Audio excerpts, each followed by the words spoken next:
आज हमारे साथ कार्यक्रम में शामिल हो रही है प्रभुदास लीलाधर ग्रुप की चेयरपर्सन और मैनेजिंग डायरेक्टर अमीषा वोरा जी, जो पेशे से चार्टर्ड अकाउंटेंट है। लगभग 30 सालों का लंबा गहरा अनुभव है आपका फाइनेंशियल सर्विसेज का, और सीआईए की नेशनल कमेटी जो है कैपिटल मार्केट्स पर आप उसकी मेंबर भी हैं। और प्रभुदास लीलाधर का बिजनेस शुरू से लेकर अब तक जो जिन मुकाम पर पहुंचा उसमें बहुत बड़ा कंट्रीब्यूशन अमीषा जी का है। अमीषा जी, बहुत बहुत स्वागत है आपका। सबसे पहले धन्यवाद आपका समय देने के लिए, और आपको, पूरी टीम को, आपके सभी क्लाइंट्स को नए साल की बहुत बहुत शुभकामनाएं। Anil ji, thank you so much. आपने इतना अच्छा मेरा आज इंट्रो दिया है। आपने मुझे कुछ बहुत ही स्पेशल फील करवा दिया है नए साल के लिए। नहीं, और आपको और आपकी पूरी टीम को और सभी दर्शकों को मेरे तरफ से नए साल की खूब खूब शुभकामनाएं। देखिए, चार्टर्ड अकाउंटेंट आप हैं तो स्पेशल तो आप हैं ही, वैसे ही है ना। तो, और वो थोड़ा मेरा बायस भी रहता है सीए होने के नाते। मुझे सीए लोग थोड़ा जल्दी से और ज्यादा पसंद आते हैं। तो और बाकी तो वैसे मैं एक चीज बताना चाहता हूँ हमारे दर्शकों को, कई सारे शोज भी हमने अमीषा जी के साथ किए हैं, लेकिन अमीषा जी ने स्टॉक मार्केट में करियर उस वक्त बनाया जिस समय महिलाएं आमतौर पर आती नहीं थी। 30 साल पहले शुरुआत करना कैपिटल मार्केट की इस लेवल तक, और इतने बड़े ग्रुप की कंपनी का चेयरपर्सन एमडी होना, वो अपने आप में अमीषा जी बहुत बड़ा अचीवमेंट है। आपको लगता होगा कि हो गया होगा, बाहर वालों को जब देखते हैं और उन्हें समझ में आता है तो पता चलता है कि क्या आपने, किस मुकाम को आपने हासिल किया है। इसलिए हम आपको इसलिए इस बात के लिए कॉम्प्लीमेंट और बधाई भी देना चाहते हैं।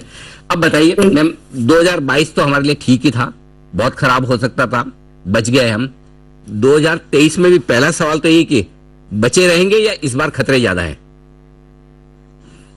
मेरा ऐसा मानना है कि 2023 में वॉलेटिलिटी तो हम काफी देखेंगे, एंड जो लास्ट ईयर का आउट परफॉर्मेंस है वो इन इटसेल्फ एक पॉइंट है जहां पर बाकी सभी इकोनॉमीज एंड पर्टिकुलरली से चाइना बहुत ही सस्ता हो जाएगा। तो मुझे लगता है पूरे साल में एक पीरियड आएगा 3 से 6 महीने का, जहां पर वो सस्ता होने के नाते वहां पर अटेंशन थोड़ा जाएगा। तो ये साल भी लास्ट ईयर की तरह मेरा मानना है रेंज बाउंड रहेगा, थोड़ा ईयर ऑफ कंसोलिडेशन रहेगा, एंड उसमें स्टॉक पिकर्स और जनरली जैसे it's a stock pickers delight. मुझे क्रैश नहीं लग रहा है, मुझे कहीं पर भी इंडिया का कोई फंडामेंटल ऐसा नहीं लग रहा है कि it deserves a crash.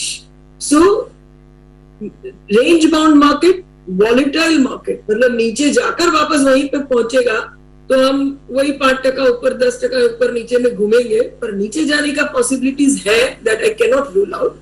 But फिर भी स्टॉक्स पिकअप करने का, उसमें पैसा बनाने का ये बहुत ही अच्छा साल रहेगा। तो ये है आपके लिए पैसा लगाने का अच्छा साल है। ये बढ़िया बात की कि जब भी इस साल में आपको मौके मिले, मतलब, लेकिन जिस तरह से आप कह रही हैं, मतलब बहुत बड़ी तेजी और बहुत बड़ी मंदी दोनों ही नहीं होने वाली, राइट? क्या रेंज रह सकती है आपके हिसाब से? मेरे मन में कोई रेंज चल रही है, वो नीचे में 16,500 हम देख सकते हैं। ओके। और ऊपर में मुझे लगता है 19,250, 19,400। तो यहाँ से अगर आप देखो तो 18,000, 18,200 से लगभग 5-7% ऊपर हुआ, और नीचे में भी वही लगभग 1,500 पकड़ा तो 7-8% नीचे। सो 15-20% की रेंज में, पर हम मिडिल में है ऐसा बोल सकती हूँ। अभी 20% मार्केट ऊपर जाएगा यहाँ से, ऐसा मुझे पर्सनली नहीं लग रहा। अच्छी बात है कि न बड़ी तेजी न बड़ी मंदी होनी, और इस रेंज बाउंड मार्केट में आपको अच्छे मौके ढूंढने, बाजार में पैसा लगाने के। थोड़ा सा बजट के लिहाज से भी मैं आपसे समझना चाहता हूं, क्योंकि बजट आने वाला है और हमेशा उम्मीदें रहती कि कुछ अच्छा होगा, कुछ बेहतर होगा, लेकिन चुनाव के पहले का फुल फ्लेज बजट है। आपको क्या लग रहा है इस बजट के हिसाब से कि क्या कुछ बाजार के लिहाज से अच्छा बुरा क्या हो सकता है? देखिए, 2 पॉइंट है।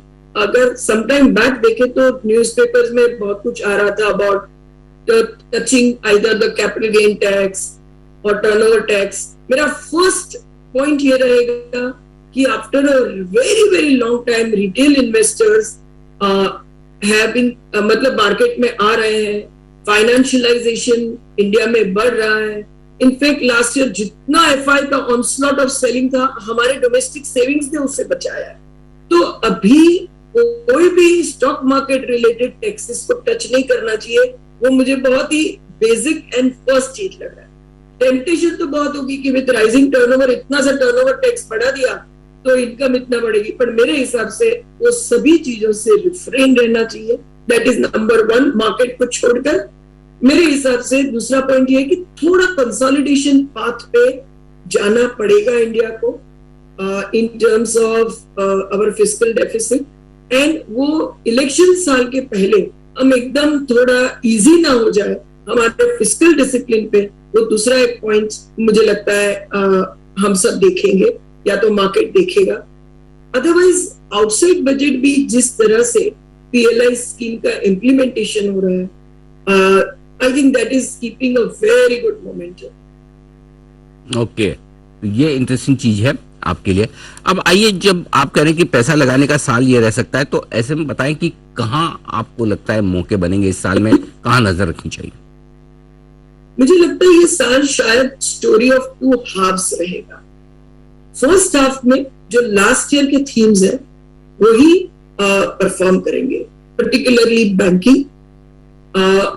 बैंकिंग में प्राइवेट बैंक्स तो करेंगी, और जो पीएसयू बैंक में जो उछाल आया है मुझे लगता है वो भी मेंटेन रहेगा।